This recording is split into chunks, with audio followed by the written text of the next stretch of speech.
sahabat Ragam, apa kabar Anda hari ini? Sebelum beraktivitas, nggak ada salahnya ya Anda melengkapi informasi tentang keunikan dan keberagaman yang ada di Indonesia.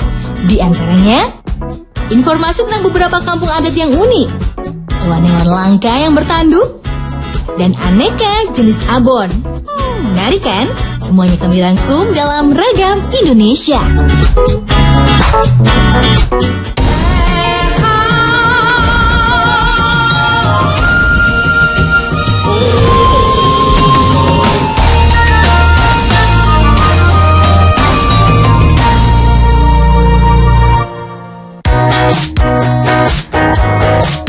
Indonesia, sebuah negeri yang memendam sejuta pesona dan tanah yang menyimpan aneka cerita. Tak heran, saat kita berpetualang ke setiap pelosok di Indonesia, setiap daerah akan menyuratkan kisahnya sendiri.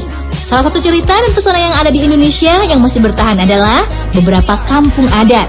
Meski zaman terus berubah, namun kampung-kampung adat ini masih terus memberikan daya tarik tersendiri. Dan kali ini, kita akan membahas tentang beberapa kampung adat yang masih ada dan tetap dikenal karena keunikannya. Kira-kira kampung adat apa saja ya? Berikut informasinya.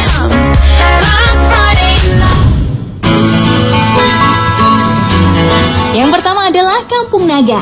Kampung adat ini terletak di Neglasari, Kecamatan Salawu, Tasikmalaya, Jawa Barat. Kampung Naga adalah sebuah kampung adat yang masih lestari dan memegang adat tradisi leluhur mereka. Salah satu yang mereka pegang teguh adalah menolak segala sesuatu yang berasal dari luar yang bisa merusak kelestarian kampung mereka. Kampung Naga merupakan salah satu dari sekian kampung adat yang ada di Jawa Barat dengan kekhasan dan tradisi yang ada di dalamnya. Kampung Naga terletak tidak jauh dari jalan raya yang menghubungkan daerah Garut dengan Tasikmalaya. Warga Kampung Naga menyebut diri mereka dengan istilah Pareum Obor. Pareum yang artinya mati atau gelap, sedangkan obor berarti penerangan, cahaya atau lampu. Jadi, jika diartikan secara singkat, Pareum Obor artinya matinya penerangan. Hal ini dikaitkan dengan sejarah Kampung Naga sendiri yang tidak tahu asal-usul mereka. Posisi Kampung Naga yang berada di dataran tinggi membuat aneka jenis pohon dan tumbuhan dengan mudah tumbuh subur dan menjadi pemandangan bak kisah nyata bagi siapa saja yang melihatnya. Tak hanya mendapatkan kenyamanan pada saat menikmati panoramanya, sahabat Ragam juga akan mendapatkan kehangatan ketika bertatap muka dengan masyarakat Kampung Naga nan ramah ini. Keunikan lain dari Kampung Naga ini adalah bentuk rumahnya yang tak biasa. Bahan dasar rumah yang terbuat dari kayu dan bambu menambah eksotisme tersendiri. Rumah-rumah dengan bentuk panggung merupakan aplikasi dan pemanfaatan dari alam, seperti bambu dan kayu yang banyak tumbuh dan digunakan sebagai penyangga. Atapnya pun terbuat dari daun nipah, ijuk, ataupun alang-alang yang dikeringkan. Lantainya pun tidak terbuat dari marmer, akan tetapi dari bambu ataupun papan kayu. Pembangunan rumah Kampung Naga juga tak serta-merta dibangun begitu saja loh sahabat Ragam, melainkan menghadap ke selatan ataupun ke utara dengan memanjang ke arah barat ataupun timur. Mayoritas masyarakat Kampung Naga menyandarkan hidup dengan hasil alam yang didapat. Tak heran jika kehidupan yang selaras dengan alam ini menjadi suatu hal yang mereka junjung tinggi. Jadi, bagaimana? Tertarik untuk berkunjung ke kampung nan penuh filosofi ini? Selamat mencoba ya!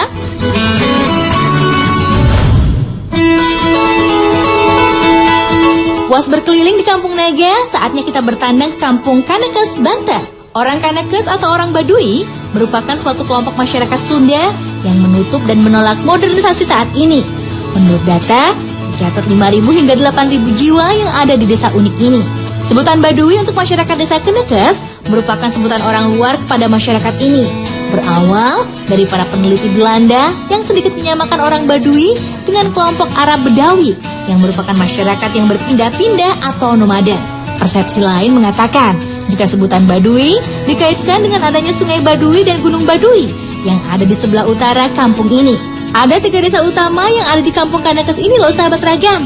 Yang pertama adalah Desa Cikosik, kemudian Desa Cikertawana, dan yang terakhir Desa Cibeo. Masyarakat Kanekes juga dibagi menjadi 3 kelompok, yaitu Tangtu, Penamping, dan Dangka.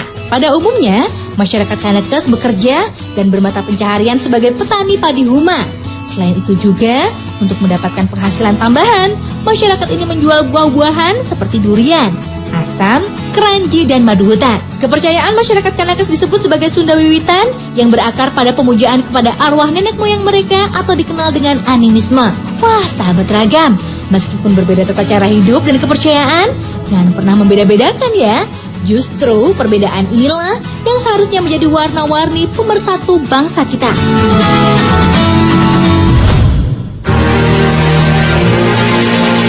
Terakhir ada Desa Trunyan di Pulau Dewata yang dikenal sebagai negeri seribu pura. Trunyan merupakan sebuah desa yang berada di Kecamatan Kintamani, Kabupaten Bangli, Bali. Penduduk Desa Trunyan merupakan keturunan Bali Aga. Dari namanya saja, kampung ini sudah mencerminkan kesan mistis. Bagaimana tidak, Trunyan di sini berasal dari kata taru dan menyan. Hal ini berasal dari pohon yang mengeluarkan harum seperti menyan. Keunikan dari Desa Trunyan ini adalah pemakamannya yang unik, di mana warga Trunyan yang meninggal dunia akan diletakkan secara terbuka di bawah pohon taru. Jenazah-jenazah itu hanya dilindungi dengan kain putih. Bahkan pelancong bisa melihat dengan jelas beberapa jasad yang diletakkan di bawah pohon itu.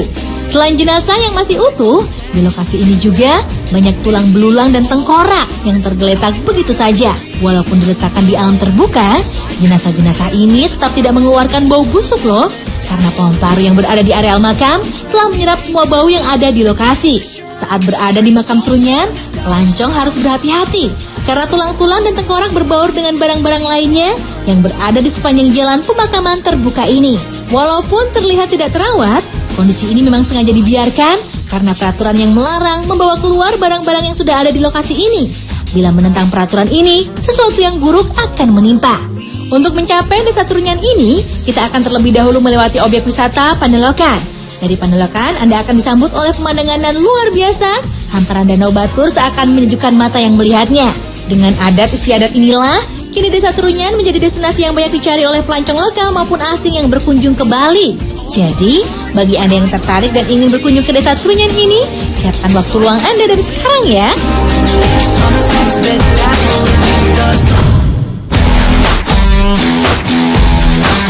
Wah, unik juga ya sahabat ragam.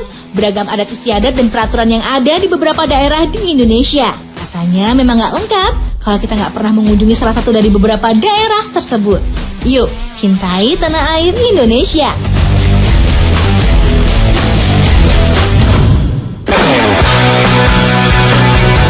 Nah, usai berkeliling menikmati beberapa desa yang memiliki adat istiadat kuat, kini kita kembali melihat koleksi satwa khas Indonesia.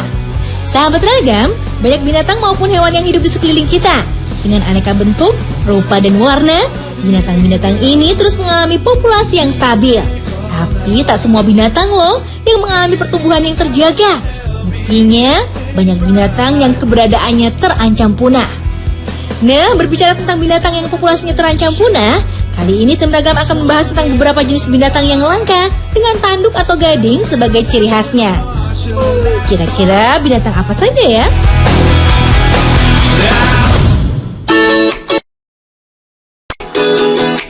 Siapa yang gak kenal dengan binatang yang satu ini? Badannya yang besar dengan kekuatan dan kuat membuat binatang ini menjadi primadona. Kepintaran dan tingkah lucu yang dilakukannya terkadang mengundang gelak tawa siapa saja yang menyaksikannya. Ya, gajah. Gajah masuk ke dalam famili Elephantidae. Ada beberapa spesies gajah yang hidup di dunia.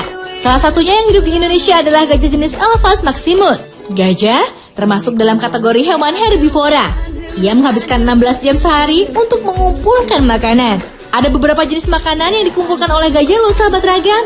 Di antaranya terdiri dari rumput, dedaunan, ranting, akar, dan sedikit buah. Untuk gajah dewasa, biasanya mengkonsumsi 3.000 hingga 6.000 pon makanan per hari atau setara dengan 270 kg makanan. Sebagai anggota dari kelas mamalia, gajah berkembang biak dengan cara melahirkan dengan masa kehamilan 22 bulan. Pada saat lahir, bayi gajah memiliki berat sekitar 120 kg dengan tinggi 90 cm. Wih, ternyata butuh proses yang cukup lama juga ya sahabat ragam. Oh ya, gajah hanya bisa melahirkan satu bayi gajah saja setiap kali mengandung. Jadi nggak ada alasan buat kita untuk tidak menjaga populasi hewan yang ramah yang satu ini. Gajah memiliki keunikan yang membedakan dengan hewan besar lainnya, di mana gajah memiliki kepintaran yang tidak biasa. Gajah akan dengan mudah berinteraksi dengan manusia. Tapi nggak semua gajah loh, hanya gajah-gajah yang terlatih saja ya. Gajah hidup dalam kehidupan sosial yang sangat terstruktur. Kehidupan sosial dari gajah jantan dan betina sangat berbeda. Gajah jantan menghabiskan waktunya dalam kehidupan sendiri atau tidak berkelompok. Sedangkan gajah betina menghabiskan seluruh hidupnya di dalam satu kelompok keluarga yang terdiri dari ibu, anak betina, dan gajah betina lainnya. Kelompok ini akan dipimpin oleh gajah betina tertua, atau ketika gajah betina mengandung, maka kelompoknya akan menemaninya sampai proses melahirkan. Meskipun berbadan besar, ternyata gajah adalah perenang yang handal. Mereka dapat berenang selama 6 jam dan menempuh jarak selama 50 km. Jadi nggak heran ya kalau gajah suka sekali dengan air. Gading gajah yang besar merupakan sepasang gigi seri pada bagian depan rahang atas yang akan terus tumbuh selama gajah hidup.